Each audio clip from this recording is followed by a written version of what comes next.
Hello everyone, welcome to Edufy. आज हम दो चर रैखिक समीकरण पर बेस्ड ये क्वेश्चन हल करने वाले हैं। इस क्वेश्चन में बोला गया है दो संख्याओं का अंतर 26 है। तो दो संख्याएं बोला गया है इसमें, तो मैं मान लेता हूं पहली संख्या x है। माना पहली संख्या x तथा दूसरी संख्या y है। तो यहाँ पर दो संख्याएं मैंने मान ली हैं, पहली संख्या x है और दूसरी संख्या y है। तो यहाँ क्वेश्चन में कहा गया है कि दो संख्याओं का अंतर 26 है। तो अगर मैं पहली संख्या से दूसरी संख्या घटाता हूँ तो इसका अंतर कितना मिलता है? 26, ठीक है ना। तो ये पहली समीकरण हो गई। और आगे बोला गया है और एक संख्या दूसरी संख्या की 3 गुनी है, मतलब एक संख्या जो है वो दूसरी संख्या की 3 गुनी है। तो मैं मान लेता हूँ x y की 3 गुनी है, ठीक है ना। तो ये दूसरी समीकरण हो गई।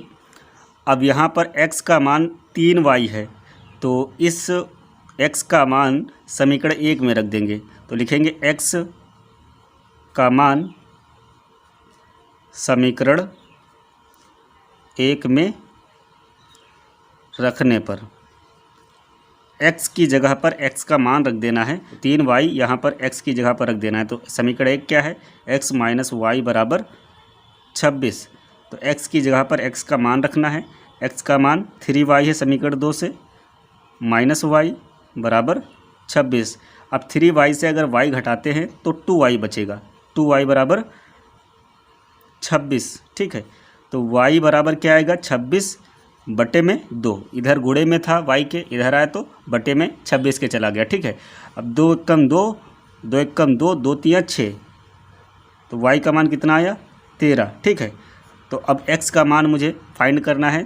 तो लिखूँगा समीकरण 2 से। समीकरण 2 क्या है? x बराबर 3y है और y का मान अभी मैंने ज्ञात किया है। y का मान कितना आया है? 13।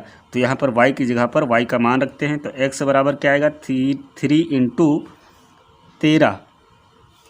तो x का मान कितना आएगा? 13 तिया 39।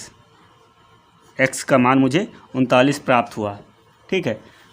तो ये वो दो संख्याएं थी जिनका अंतर 26 था और एक संख्या दूसरी संख्या की 3 गुनी थी। यहाँ पर देख लीजिए 13 का 3 गुना है x, ठीक है ना। 13 तिया 39, 3 गुना है।